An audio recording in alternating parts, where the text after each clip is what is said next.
Welcome back, everyone. After those excellent interventions by our Honorable Minister and Secretary and an insightful panel discussion, we would now like to play a short trailer for you all of a film produced by CEEW titled Cooling in You. May I please request Shikha to kindly come in and share some context about the same? Thank you. Thank you, Jalak, and welcome back, everybody. Earlier this morning, I wasn't really being superlative about the fact that this room is filled with cooling champions. Unfortunately, we're a limited bunch when it comes to our country. And in our attempt to try and reiterate the point that cooling is, in fact, intrinsic to our economy, to our health, to our well-being, and to our jobs growth, we went out and asked people what they thought about cooling. And this is a short trailer that we're going to be converting into a larger film in the coming weeks. But we wanted to take a few minutes of your time to share it with you. Can we get the video, please? The heat wave in India continues with no sign of relief in the form of rainfall, and the months ahead look unbearable. The mercury continues to climb in Delhi, with forecasters predicting record-breaking temperatures for the capital, Delhi. पहले से बहुत ज़्यादा गर्मी है, साल बेलिमिट गर्मी है. Imagining a life without cooling is very difficult because it's now a part and parcel of everyday life.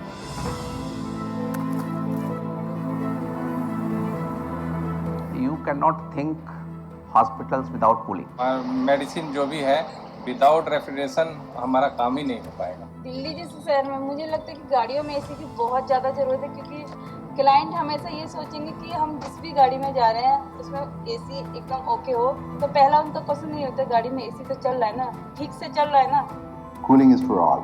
So everyone needs cooling. Whether we are at home, whether we are in our car, whether we are watching movie, wherever we are going, when even our chocolates, ice cream, coffee, whatever, everywhere we need cooling. Cooling is central to our whole developmental process, and this is something that has been addressed by humanity right from the beginning. 40% of the food goes into waste because of the lack of cold storage in India.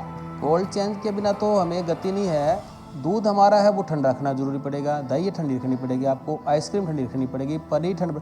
क्या item आपको ठंड में न रखना पड़ेगा, मुझे ये बताएं. Air conditioning is no more a luxury. Cooling is a necessity, and whatever we need to do in terms of the technology enhancements, the policy incentives, the business drivers that we need to put in place so that this can be provided at the least amount of energy, least amount of carbon. Here's an opportunity for this sector to emerge as a growth engine that allows for our nation to develop and prosper. For a hot tropical country like India, it is about growing, creating jobs, but also being sustainable without heating up the planet. Cooling without warming would mean you reduce the emissions. You shouldn't even have to cool a building should be cool to begin with. वर्ष 2070 तक Bharat net zero का लक्ष्य हासिल करेगा. The technologies exist, the aspirations exist. The opportunity to save 0.5 degrees of global warming exist. Which side of the sustainable cooling transition are you going to be on?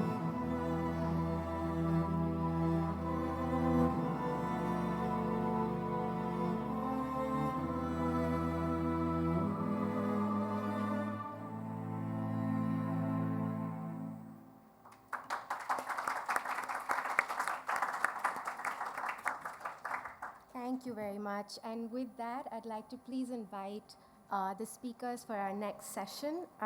If I could request Mr. Java, Mr. Panikar, Mr. Vishal Kapoor, and Ms. Ritu Ghosh to please join me up on stage.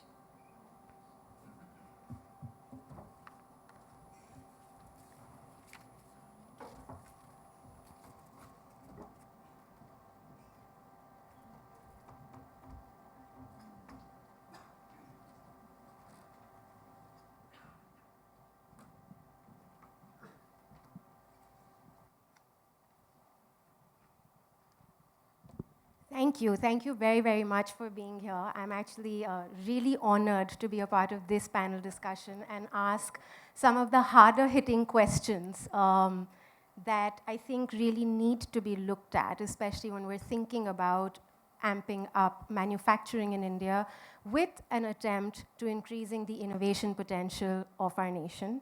And so to look at some of these aspects that are both critical and crucial, but not as easily solvable, I'm really pleased to be welcoming you all up on stage here with me.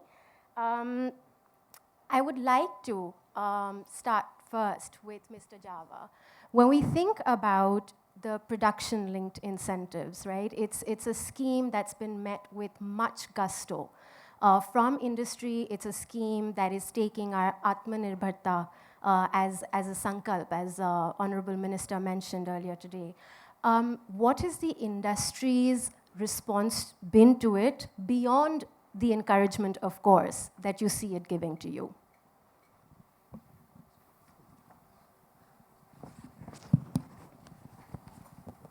Good afternoon, ladies and gentlemen. And thank you, Shikha, for inviting me to this August gathering. As regards to PLI, I will go slightly into the background of this. You know, we are a nation which is almost 1.2 billion people. I think that's the only area where we are competing with China. And I have been in the air conditioning for almost last 40 years. And I have been seeing this, that, you know, the industry moving at a very snail's pace. So when you actually compare with China, just to give you a broader perspective, China is more than 100 million. And India was in 2019 only 4 million. You know, the sales may have been about 7 million, but, you know, 4 million was India, and rest of the machines were coming from, air conditioners were coming from China. So I think thanks to COVID, people realized that, you know, that what is that, how much damage, we all know that, you know, China has done. There was a lot of time antipathy, because when the COVID first wave came, you may call it as a economic crisis, but I would say it was more of a human crisis, you know. We didn't know where to go. We didn't have kits, we didn't have medicines, and whole world actually started looking at what do we do. And I think that is the time which unfortunately Mr. Agarwal is not there, otherwise I wanted to acknowledge his presence, that, you know, the DPIT started jumping. Mr. Mehta knows it, and Mr. Mehta was the Secretary Rama at that time. And we were invited by Mr. Mohapatra, who was the DPIT director. He says that now this is the situation, and why is, because we were all asked from the manufacturing standpoint of view that why is India not producing? And I think we had a session almost at the same time. True. So we said, ask Nirata, ask ICRA, ask Panasonic, ask the Indian manufacturers, some of them are sitting here. So that time Rama President was invited with the Rama Secretary, and we started talking about that why is not manufacturing not in India. And there were a number of, I won't go into those details now, but the fact was that the DPIT, Invest India and Niti Aayog quickly went to the associations like FICCI. Again, Ritu was instrumental there. Went to CII, went to Nirata, went to ICRA, and we all came together at one platform, and we said, if this industry has to have a second engine, then I think India is the alternate to China.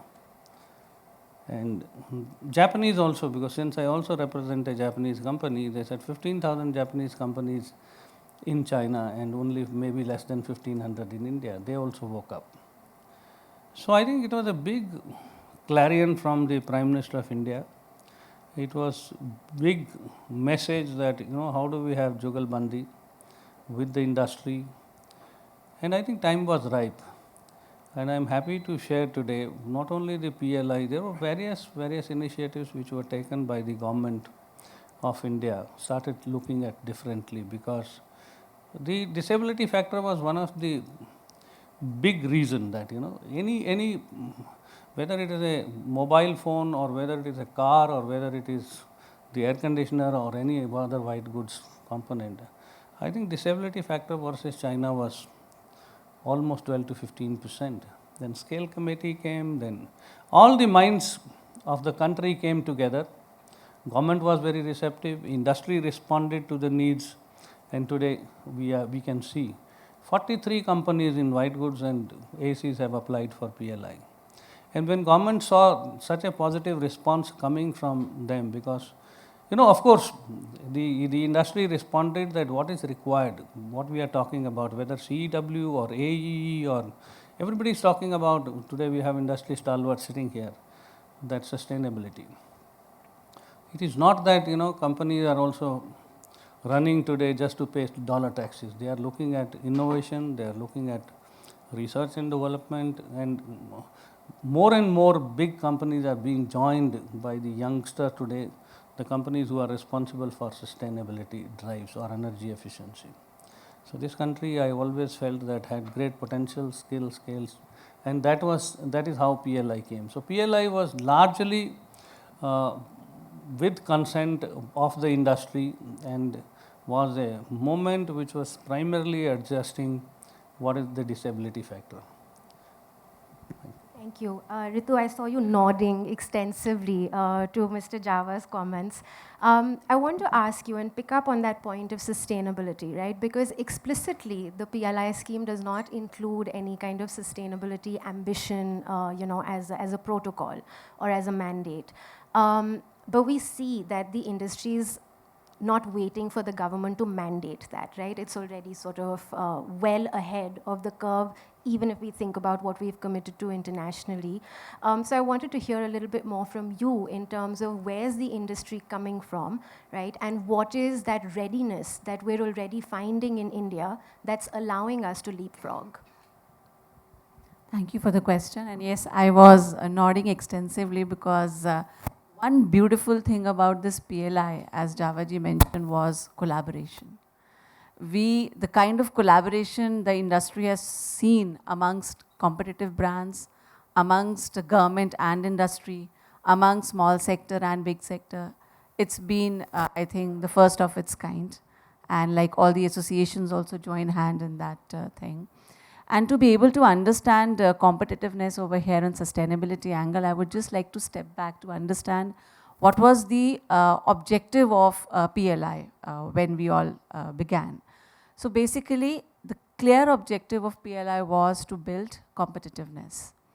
And when we talk about competitiveness, the two other important elements, which is capacity, that's building up the volume, and capability in terms of technology were the key things.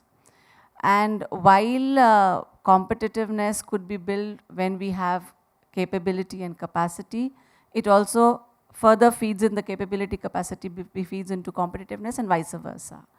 So PLI was the set the ball rolling towards that innovative cycle of this between capability, capacity and competitiveness. That was, so PLI's outcome of phase 1 and where we start with the phase 2.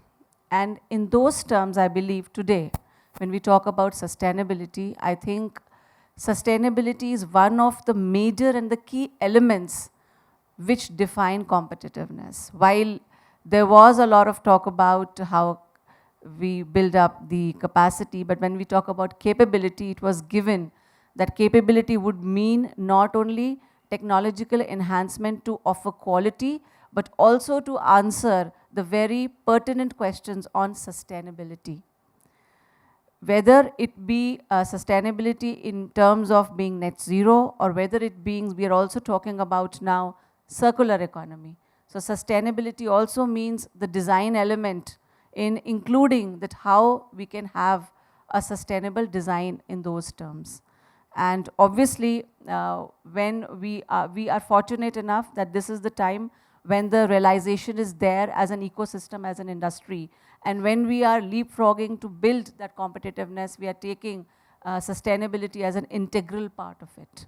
And we're already committed. I think the different sustainability elements which the industry today is portraying is not necessarily out of any mandate that's happened. It's because organizations like us, they globally are committed towards the sustainability agenda. In fact, in January 2022, if I talk about Panasonic, the global CEO, as a global Panasonic, we have announced that we will be carbon neutral by 2030. Panasonic is an organization. So such commitments, such vision make us committed to that kind of vision. And as big brands, I think we hold the responsibility, and that has again been another objective of PLI, that it's about an ecosystem being built in. So when we build the ecosystem, we also handhold other organizations to contribute towards this sustainability bit. I think that's how we can move forward. Right, thank you. This actually takes me to you, Mr. Kapoor, because the PLI scheme puts it out quite, overtly that the attempt is to increase manufacturing so that we can absorb the technology production that we're currently reliant on export markets for. While I understand the PLI is a step in that direction, what are some of the gaps and where do you think we really need to start focusing for that technology absorption and the manufacturing of that technology to take place in India? So thank you and good afternoon to everyone in the audience today. It's a very interesting topic, and I represent ISHRE over here. ISHRE is actually more of a technical body and doesn't get much into manufacturing and production, but since we are connected to industry, it's good to be sitting on this platform with such dignitaries and sharing our views and thoughts. So just coming back before I answer your question to something what Ritu was talking about, sustainability. If you divide it into three parts, as we look at it as ISHRE, you have the manufacturing facilities, which need to be sustainable. And most of these organizations which are investing in manufacturing setups in India would today or tomorrow are already planning or will be planning into making their practices more sustainable. She talked about Panasonic. I'm sure most companies are doing in that direction. Second is the product that you're bringing out. Now, when you look at the star rating, we had Mr. Bakre talk about that a little earlier in the before panel. A product that comes out, whether it's being made in India, whether it's being imported, whether it's being assembled, or maybe a few years down the line where we'll reach that 80-90% manufacture and make in India, is going to be following those protocols of the government, which are leading us towards a sustainable product. So whether it's talking the star rating program, which are amongst the strictest in the world today as we look at it. So the product that comes out is going to be following those practices, and today staying limited to high vol split ACs right now. So I don't think that's going to be a challenge whether you make in India or not, because you will follow that technology. Third is the application side of the business, or how you're applying that technology. I'm sure the panel in the second half is going to be addressing that. So I just wanted to kind of throw a little light more further on the sustainability part of the thing. On the question you asked on the gaps between the scheme that has been launched and anything else needed, I'm sure Ajit and Mr. Java would be able to throw more light on that. But what we understand is as follows. PLI is linked more on incremental sales, right? You've got to deliver incremental sales of very high numbers, or very aggressive numbers in the years ahead. The gap in India is not so much so in finished goods. The gap in India is more on components. In components, being able to put up manufacturing setups of that level and being able to give, so you invest, you've got to deliver the incremental sales, and then you start getting incentives back from the government, is a tall task. I'm not saying it's not possible, but it is a tall task. Across industry in India, air conditioning or any other industry, if you ask, the bigger challenges in India is not just incentives. Sorry, I'm being a little negative over here, but India normally likes working on incentives. We like the carrot more than anything else. But if you actually look at it, the cost of capital, and if you look at the cost of capital in India, possibly the highest in the world, if not, is one big block for people to start investing money, because you have to start that. You might get a PLI in year 3, year 4, year 6, but you've got to put in the money today. Now, very large organizations can do that, but the medium, the small, and you were talking about SMEs and MSMEs in your earlier talk, how will they get those funds ahead to put in the money today? So one is the cost of capital. How do you make things easy? Second is ease of doing business. I don't remember our rank today where we are, but it's way down in the list of countries of ease of doing business. Till these things are not sorted out, you will not be able to get the true benefit coming out of schemes like PLI, which is very well thought of, very well planned. But for it to become really big, because what is ICAP's main model, main theme is thermal comfort for all. Thermal comfort can come with building design, it can come through passive technologies, it can come through ventilation, but it is very obvious that air conditioning is now a necessity. It's not a luxury. Unfortunately, despite that, we are not an industry. We are having a topic today which is around cooling and the amount of money being put in, the growth rates, possibly the highest growing sector, possibly amongst all products, and yet an air conditioning is no longer, still not recognized as an industry. So there are big gaps that we need to all plug in over there, and then only all these things will really come out successful. Thank you, and I think you've set the stage really well for Mr. Panikkar. Representing MSMEs, right, which have to be an integral part of the manufacturing ecosystem, what are your thoughts on the PLI, and what are the gaps that you think should be redressed as of yesterday? All right. So good afternoon, everybody. Before I answer that question, I want to just set the context right, so you know exactly where I'm coming from. So first of all, Java Saab, I think a lot of credit goes to you for bringing the government's focus on the industry. So thank you very much for that. And we completely endorse that, and I think getting the PLI is fantastic. Refrigeration and Air Conditioning Trade Association that I represent out here is an association of the MSMEs in the field of HVAC&R. What do these MSMEs do? There are only two kinds of MSMEs. One, who is a supplier, who is part of the supply chain to the large manufacturer, and the other half is the last mile connect to the customers from the manufacturer. This is about 90-95% of us. We've been competing before the PLI and everything, competing with the Chinese imports. Fantastic. Now I'll tell you what happens with the PLI. The PLI talks about 4 to 6% incentive post-sale, right? And Vishal set the tone. He said that these are ambitious targets. So if someone has to achieve it, we'll definitely pass some of it to the customers. That 4 to 6%, let's be honest about it, it's going to get passed down. 25, 30, 40 companies have applied. Let's assume all of them are in the whole thing. These are large organizations because this PLI is not designed for any of the small MSMEs or anything of that sort. Now, as an association, we reach out to 6,000 MSMEs, or 1,500 of them directly are members, representing about 10,000 crores of business and about 65,000 of the jobs or the employees that we represent. I'm talking on behalf of these people. What happens when a large multinational company or a large company which has access to easy funds, has access to talent, and gets PLI, and gets into the component business, and scales up? Do you think MSMEs will be able to compete with them? Forget about the new ones. I'm talking about the ones who are already in the business. I have colleagues here who are sitting, who've competed with them and who've built 80%, 90% export business. Will they stay in business? The answer is no, they will not stay in business. So I'm being very blunt about it. The PLI, the way it is right now, is a death knell for the MSME as of now. Unless what Shika said when she said the PLI 2.0 is focused on the MSMEs. And it cannot take its long-term, long curve to let, okay, we will build it. It's the need of the there's a sense of urgency around it. And it just cannot be just incentives. It has to be an ecosystem that comes around it. That ecosystem, because these small MSMEs just don't need incentives, they need a lot of stuff. It's like the startup ecosystem, right? You need to build an entire ecosystem for that.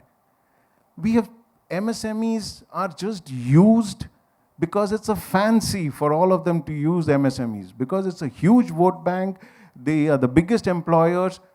Seriously, has all those schemes really impacted the majority? The answer is no. So to talk on the PLI, I can just go on and on this front. The PLI, the way it is great. It's brought focus onto our industry. There has to be a 2.0, which is focused on the MSME. Otherwise, all this opportunity that we are talking in the industry, I see this opportunity not from an entrepreneurial perspective, but I see it more from a national wealth. This is the national wealth that this country is offering us. And if that's what it is, and I think as a citizen of this country or as an entrepreneur of this country, I should get a fair playing ground to get those benefits of it. Today, it's not in my favor. That's my take on this. Thank you.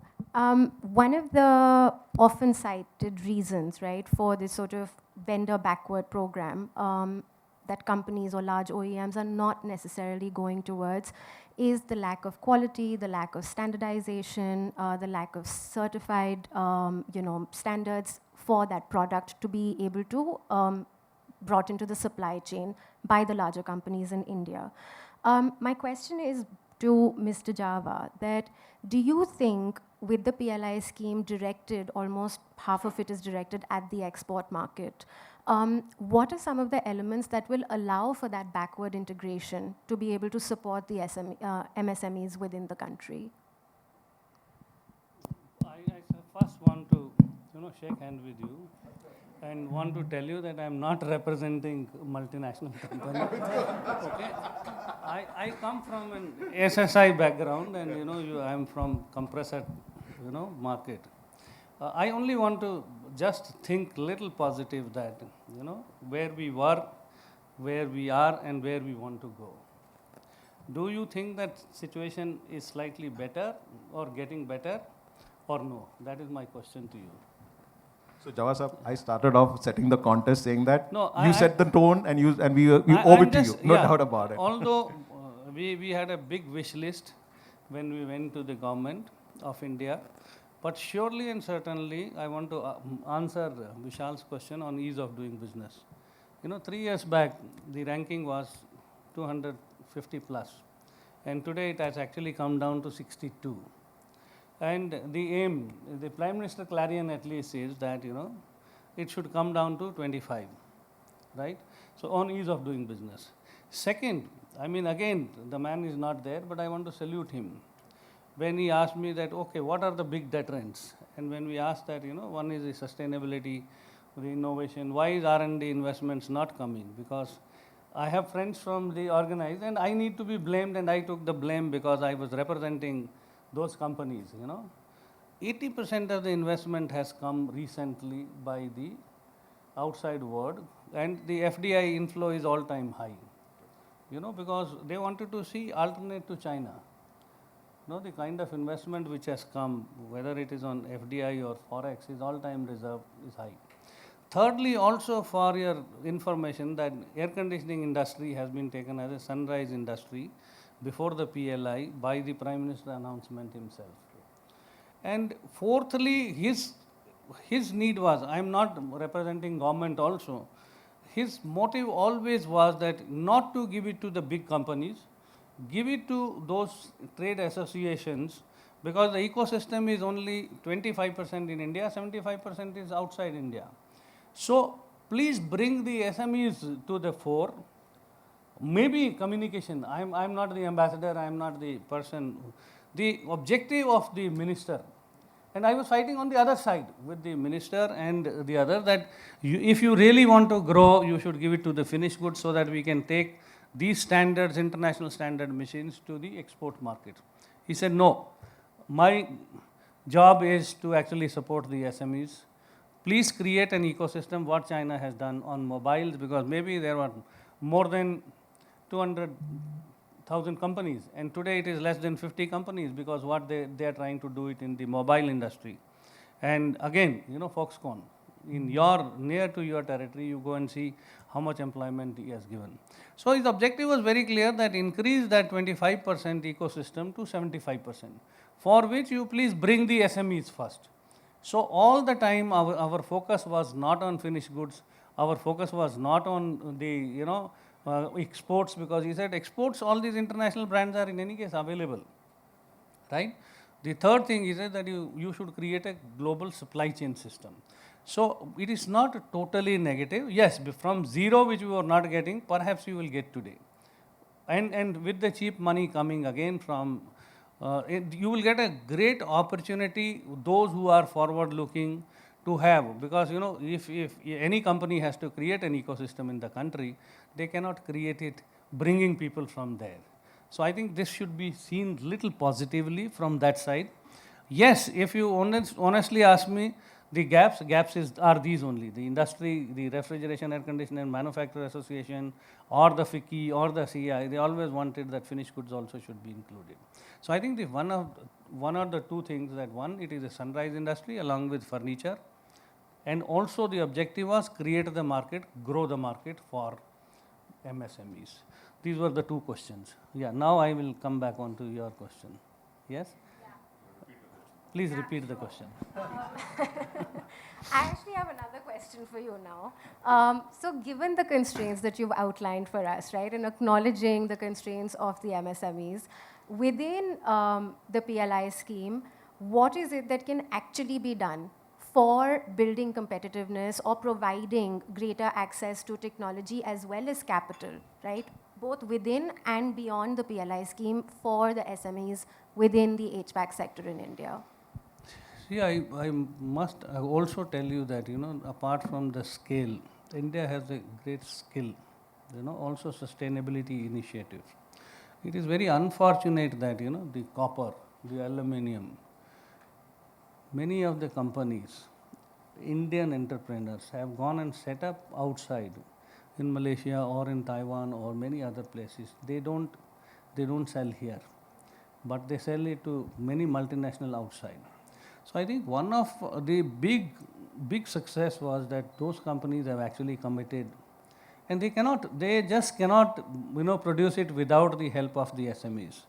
Let's talk about compressor. You know, when you are talking about 4 million, and now only in April you are talking about, you know, 2 million sale. You know, because the big step was again the 3 million China import got blocked, so you became 7 million. Now the 7 million was shown 40 million in the next 10 years. How? That you get component manufacturing, or you create an ecosystem for the components. And one of the biggest component is compressor. Now compressor has got 158 parts. All those are going to be manufactured by my friend, your members. You know, because nobody can bring casting, because otherwise what was happening, casting from US comes here, you do casting here and goes back for the compressor, the bigger compressor I'm talking about. The smaller compressor now, there is an investment commitment which has come, is more than 8 million compressors out of those 40 million. We still have 32 million gaps, right? So I think all this should be seen, whether it is compressor, whether it is motor, whether it is PCB.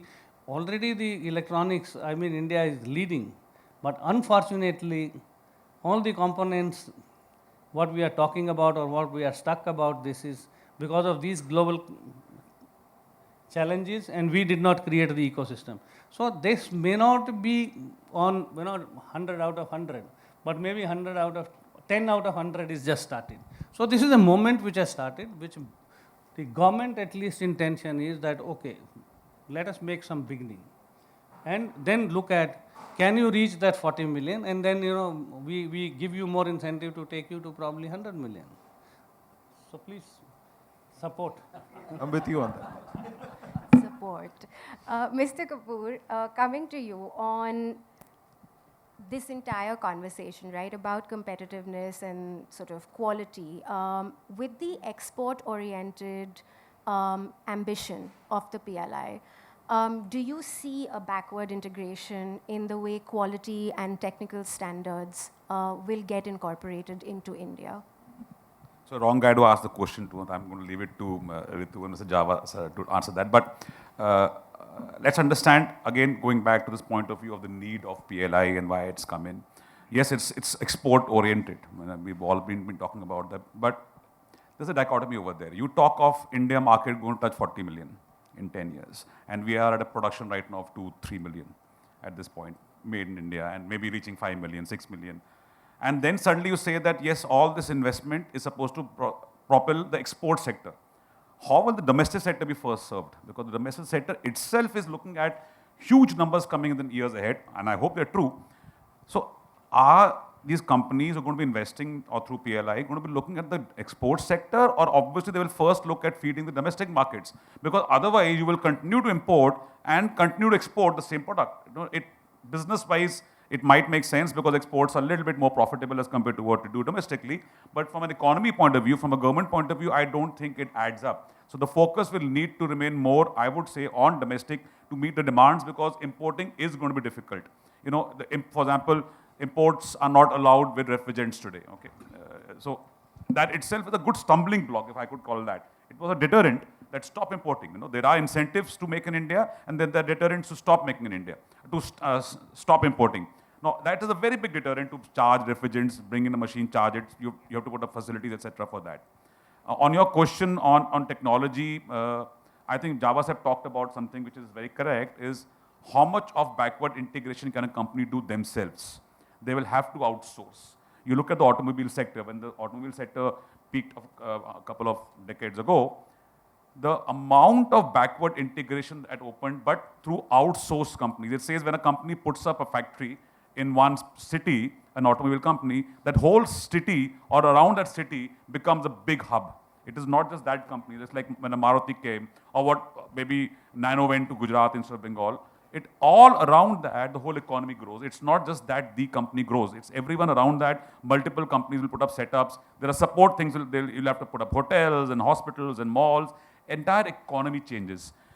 All these large companies, when they tie up with MSMEs or they approve MSMEs, they ensure that their technology, their practices, their good practices are also transferred to those OEM suppliers. It is not staying limited, because a bad part there is going to impact your finished goods. So it's but obvious that any technology that they imbibe or they put in standards as part of their manufacturing protocols, whether they manufacture it in-house or they have outsourced tie-ups, are going to be taken across board. And that will be also implemented in those OEM companies, taking the overall standard of manufacturing of the country ahead. And finally, just to close my part, why do we always say good quality linked to exports? This is something which I have never understood. Why should we always say, since you're going to start exporting, we should look at better quality? Why? Better quality is quality. It's whether you're selling it to an Indian customer or you're selling it to a European customer. It makes no difference. So the quality standards in India today are already very high. Yes, you can make it far better, but over the last few years, it's gone the distance and primarily targeting a domestic buyers, and I am just sure that that's going to continue the path ahead. Thank you. Turning to you, Ritu, in Panasonic's experience, right? What Mr. Kapoor has just said, has that rung true? Because of course we recognize the multiplier effect of manufacturing, which is why we're all here talking about it. But from a company point of view, what really have been the big challenges, right? Quality related to export or quality related to pricing. These are challenges we hear about at every discussion, right? But what are the real world implications of that, and how do you move past them? Okay, in fact, me also, before I can answer this question, I would just like to comment on the ongoing discussion. So there are no two ways about it. And as we mentioned in our opening remark, building up an ecosystem is at the core. And I think if we look at the new statement also coming for Atmanirbhar Bharat, the objective there is to put India on the global supply chain map. That's what it is. That's the hub being there. Having said that, when we talk about export being there, I think export is being spoken more in terms of that when we are gunning to scale up with capacity, which is humongous, then how do we expand the market? Where is the market? So then we start viewing the market not just as the domestic, but also the global, and that's where the export piece fills in. So during our journey, we did a study, and then we came up with the Thailand example. Thailand invested and passed through the similar trajectory from 2000 and past 7 years, from around 15 till 2022. And at that point in time also, the journey when they crossed, they are now able to meet 90% of their domestic demand from their production. And then their share in the global export market was very less, which now currently, they were also around 0.5% in 2012, and now they are 25% of the global export market. while currently India sits into 0.3% of the exports that is being happening. So from that perspective, if you put the lens that where is the demand going to come from, obviously if we have to puncture the demand within India, then it is more about affordability angle also. And so it's the entire holistic story, which again, during this journey, as I said, it's just one part of the journey. PLI is just setting the ball rolling. Building an ecosystem is a second part of the journey, which is a humongous task and wherein this piece cannot be ignored. We cannot. I mean, then we'll be going against the law of economy and nature. So forget about our vision, we will not be able to sustain only. That comes a part and parcel, but we have to understand this is the second journey we have initiated and we have stepped into. And if we are able to match the affordability angle, so for example, I think this has been an ask where we say, why not we increase the adoption of 5-star rating energy efficient air conditioners, and maybe one move could be that maybe to have the affordability angle, the GST only on that part could be reduced. So we'll have to come up with certain innovative and off-the-cuff decisions to just see that how other policy things which the government has been doing, but innovatively keeps doing, to have this journey have a fruitful outcome for the next 5 years, 7 years, like the Thailand has done. And there, if we have to show where is the market, so right now, again, as per the study, 30% of the global demand is met through imports. In that, if one can get, and this will be increasing, it will grow 5 times the fold in 2030. So if we are able to capture 25% of that, that's the roadmap being shown on what is the opportunity that lies, so do not stop. Apart from the penetration that can be done within India itself. So with that vision, I'll connect this to the Panasonic question. That's the kind of vision we see. That's the kind of approach we take with our head office globally, that here's an opportunity which India can offer you. So again, if we can expand and everybody, and obviously the standards each organization has been saying has to be globally, which have to be sustainable, adopted, if we have to be at that mark. So if I can move back to you, Mr. Panikkar, I think the ecosystem issue, I don't think there's anybody in this room or any room actually which has any industry representative that would disagree, right? That you need ecosystem improvements. But if I can push a bit harder on that startup point that you made, right, about SMEs and MSMEs, the way that startups operate are very different from the way MSMEs operate, right? So what also needs to change from the industry, right? That quality, affordability, and yet the grit, right? To become a part of a global value chain, come back intact. All right. So I'm not on the opposition side here, okay? I just want to make this very clear. Okay? So I endorse what the government has done. It's incredible. It's incredible what they have done, and stalwarts also who have actually brought the focus of the industry. We support it completely. There's no doubt about it. I'm only talking hard from a future equitable stake. From a democratic standpoint, I'm concerned that what happens in the next 10 years, do we get a fair share? If we don't talk about it today, there's no point regretting about it later. Now, to answer Shika's question, let me give you a simple example. Most large companies or manufacturers do a fantastic job in vendor development. And I'll actually try to bring that whole point of that ecosystem, what we talk about. What happens when an Indian manufacturer goes to sell the product to the manufacturer?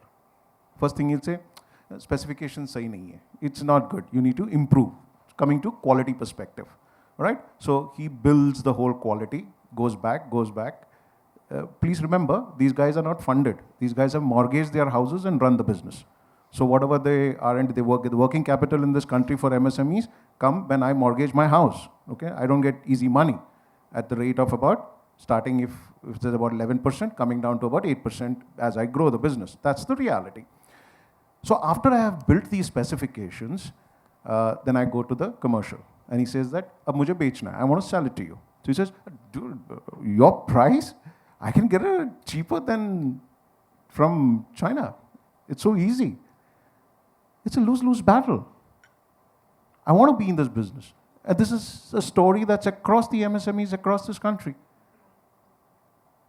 What we need is an ecosystem. An ecosystem that, when you say for MSMEs, it is just not an incentive. You get another 3%, another 4%. You need to build an ecosystem around it. Now, what is the ecosystem? Before I touch on that ecosystem, let's see what we have successfully done in India, right? The startup ecosystem. Kids who knew nothing, you've supported, you build an ecosystem, you built incubation, you got equity, private equity to play, you got the VCs to play. What do you have today? 100 unicorns. How many jobs did you create? What a fabulous thing the government has done. No doubt about it. Can't we learn from them? Can't we learn from what we had done? Can't we learn from Mittelstand what Germany has done? Why can't we learn from these things? Why can't MSMEs, we cannot have a program called as Scale Up India? Build an ecosystem around it. Why can't they have incubation? I understand. MSME approach is not like that of a startup. If this is the focus industry, can we run a Scale Up India program for this for the HVAC industry? Can this become a prototype for all the other MSMEs of all the other industry? They need access to ideas. They need access to markets. They need ideas to good quality product. Good quality, but define good quality. I don't know about it. I need to know what I can get into manufacturing. I need to access to a place to put it. I need access to working capital. That's the entire incubation that you need. You need to have that hand holding. Only then truly representative this industry will become, not just for the local market. Let's be global players. But we need hand holding around this. The ecosystem needs to address that. The PLI 2 should be to motivate to build that ecosystem, not incentivize. That's where the jobs are going to get created. And that's my point, and it's more from a future perspective. Having got this right, I think we need to just get it better. Right? Thanks. So onwards to better, and this is for the entire panel. For the PLI to meet its successes, right? What are some of the elements? We mentioned, Ritu mentioned that sustainability is not a core element or a requirement of it yet. Yet we see practices moving in that space. But we also know that having MEPs was a game changer, right, in getting the manufacturing to reach a certain level of efficiency within the country and getting those products into the market. So to the panel, what is that PLI 2.0? What should the current PLI, what should the duration of the current PLI actually look like? And what are some of the elements that the PLI 2.0 must include? Should I start with you, Mr. Panikkar? Sure, gladly. So I think PLI 2 needs to be planned quickly. So if it's going to come at its own pace, I think you'll have a bigger problem to handle. So it needs to be planned quickly.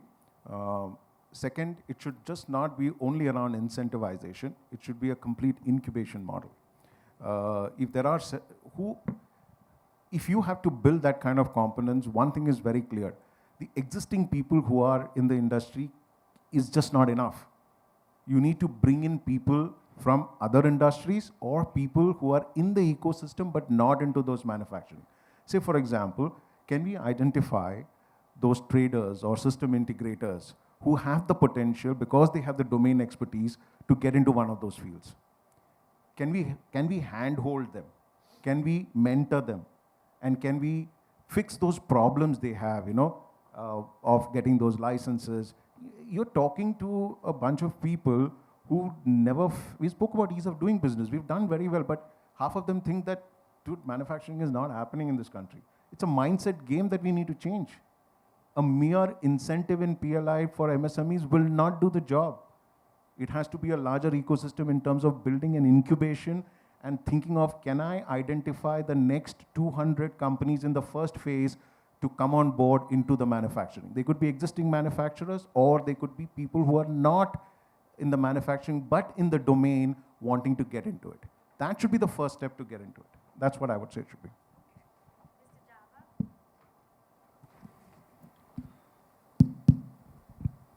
I think you have said right that yes, ecosystem, but this is just a first step which has been taken by the government, and we should appreciate that.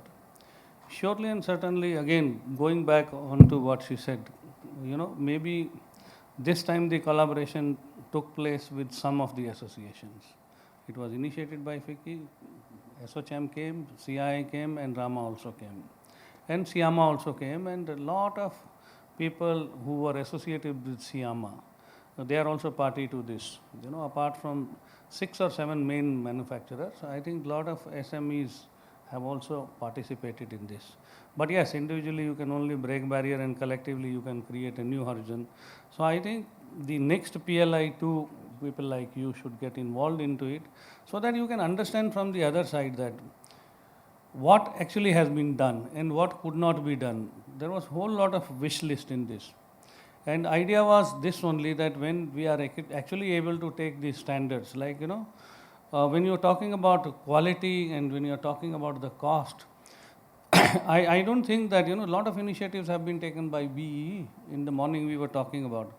If you take the standards of energy labeling or the sustainability standards, last 8 years, 4 times BEE has changed its standard.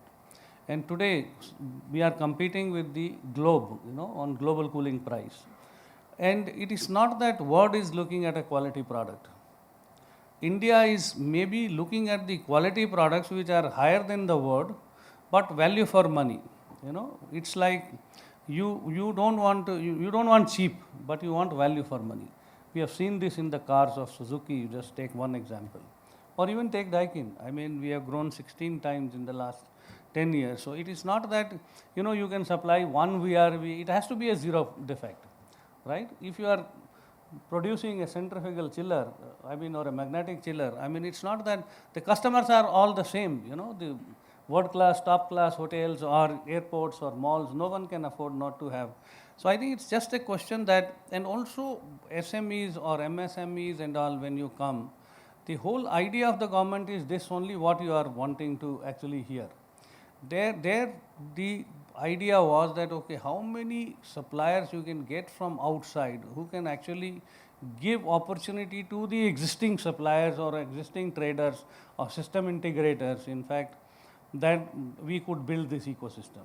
So I think the target which has been signed by so-called industry leaders or so-called association is that how do we take it to 75%? So that we don't land up in a current situation what we have been. Today, even the US is actually in the same problem. UK is also in the same problem, because the only growth engine globally is China. Now, if you want to really look at it, that which is the second option? When the investments were decided by Japan, just to give you one example, they looked at 5 countries, 5 mighty countries. They wanted to all get out of China. Now, which were the 5 countries? First was Vietnam, but again the issue is more than 40% you cannot invest. Then they went to Bangladesh. Bangladesh also got finished very early. Malaysia, again bilateral issues and all. So the only country which they could see is India, because they could see these kind of fighting spirit which you are trying to show. So please come forward, work with them, and work for them. The government objective is very clear, that at least the Prime Minister Clarion is very, very clear, that how do we create an ecosystem which can support my SMEs. And when you actually partner with these kind of suppliers, you also have an access to the easy money, right? The whole issue is that, okay, maybe some of the constraints have been told and some are still not been communicated. So if this PLI too can address those.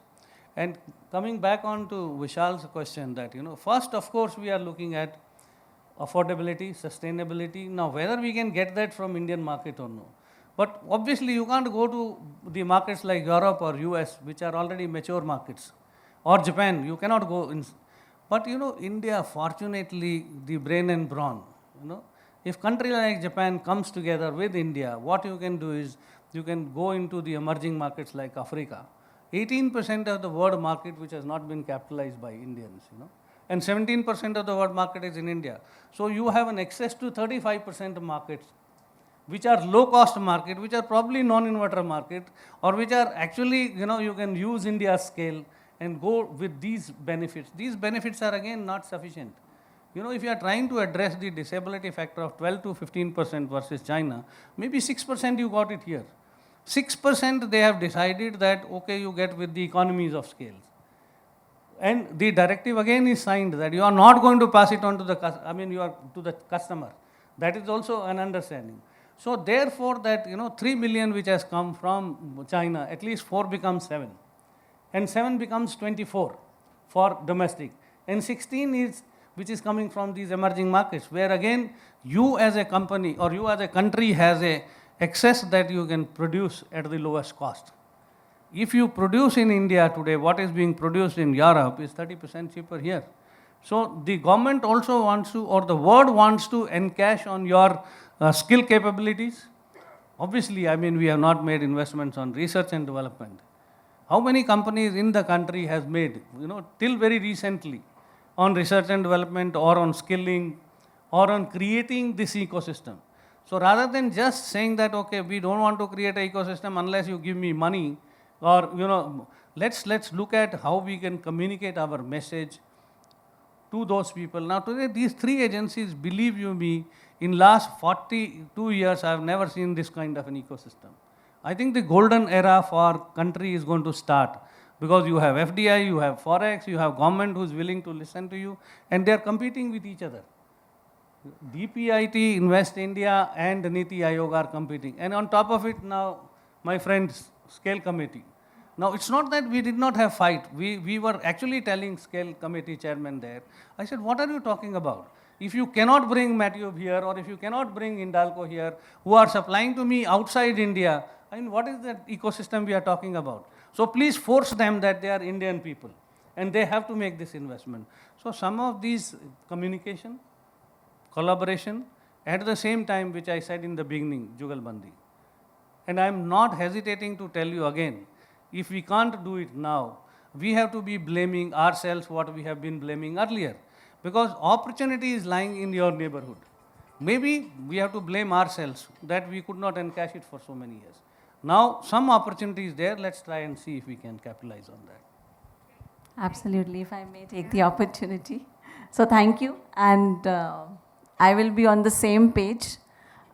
In fact, it becomes the duty because the thought process which you are putting forward, and I'm glad that this came out, only makes us realize that yes, we should be talking more, because this was exactly the thought process with which we came. And when this example was taken, I would not want to again take the name of that particular manufacturer, but the industry went up to the level of ensuring and assuring the raw material manufacturer that if you enhance and scale your supplies, we are there to take it.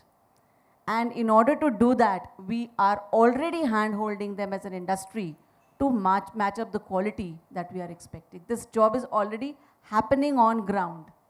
So had I been a male, I would have told you, let's catch up for a beer.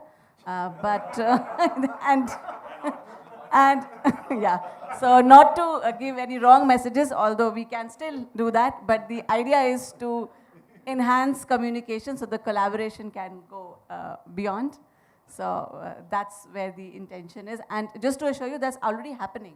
Some suppliers, we are already, in fact, it's a commitment we've given that in our journey from 25% to 75%, we are doing already.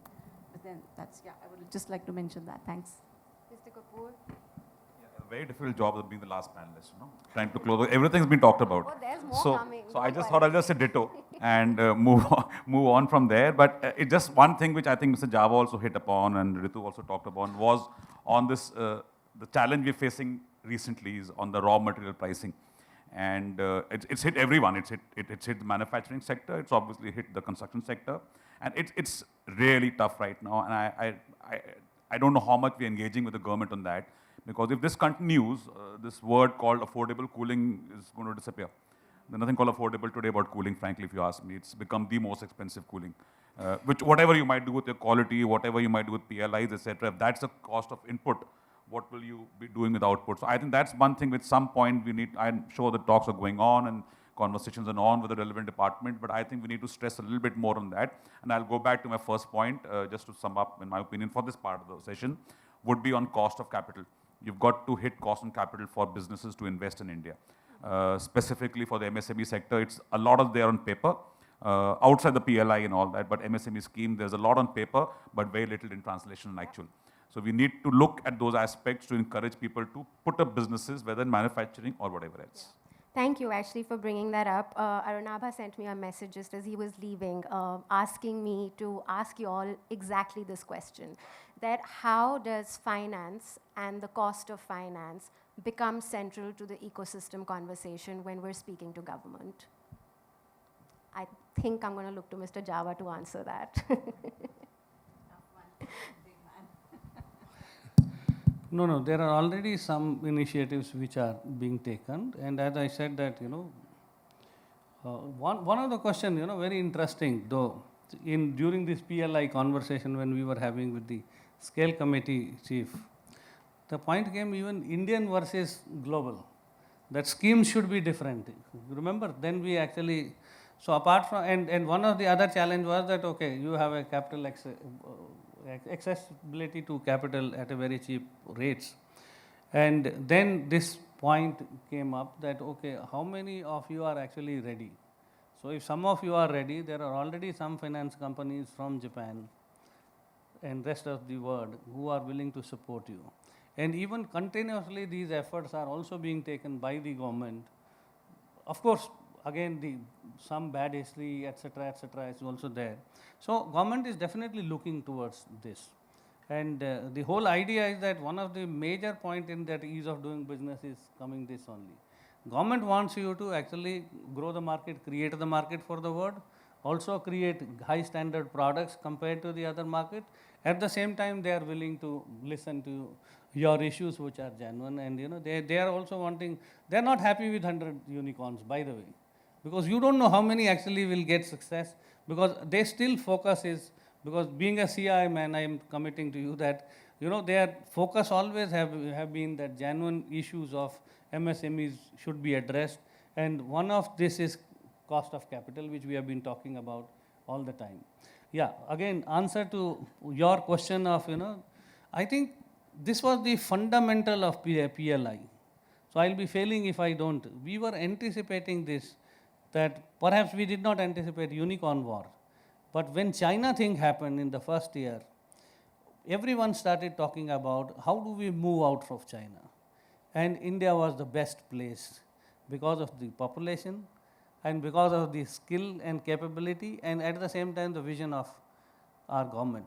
So they are always open, transparent, many meetings have been happening. Please come on the forefront and try and look at, if you are there for sustainability, high efficiency, if you can participate. 3 of our Indian companies participated in 120 countries for the global cooling prize. And India got the global cooling prize, you know that. So you know that the talent of ISHRE, ASHRE, the Rama, the ICRA, the kind of association, or today we met CEEW, I think we have to lead it from the front. Thank you. So, to leading from the front. Thank you so much for your time. Oh, yes, Mr. Panikkar. Because you spoke about the MSME capital, Yeah. I just want to share Yeah. something on that front. This got nothing to do with the PLI or anything. I think there's great intent from the government also to distribute and make sure the benefits should go from cost of capital to MSMEs. But I'll tell you where the problem is. It's not from the government, it's in the distribution mechanism. The government doesn't know which MSME to give it to. So what do? They give it to CEEW. MSME does not have access to CEEW. I'm just giving you one example. There are multiple forums. MSME doesn't have an access to, it's not a retail bank, I don't have access to it. So what CEEW does is, it goes back to the national retail banking chain and say that, hey, you guys identify the MSME and give the money to him. Now when it reaches there, okay, that bank now sees a threat. I'm in the lending business. Why should I promote this government scheme which gives me only 2% when I can earn 6%? So if you're an MSME and you reach a bank and if you don't know the schemes, you will never get it. Most of the MSMEs are not even aware what their rights are, what the government is doing for them. That is also contributing into the cost of capital. So even if though the intent is there, the delivery mechanism is not in place. And I think the entire GST portal, which has been created, has created so much of data. I think you need to cut through this bureaucracy. Go straight down. Direct to consumer has been such a huge success in our country, no? Why aren't you going direct to the MSME? Identify who are the guys. The numbers are in place. And I think that needs to come in play to make a big impact. I think we need to write a report together, Mr. Panikkar. Lots of really interesting ideas coming from you. But I want to say thank you to this awesome panel. I'm sorry I didn't have time to open up for questions to the audience, but we're going to move into lunch now, so please feel free to come and eat their brains as well. Thank you very much, and a big round of applause for my panel, please.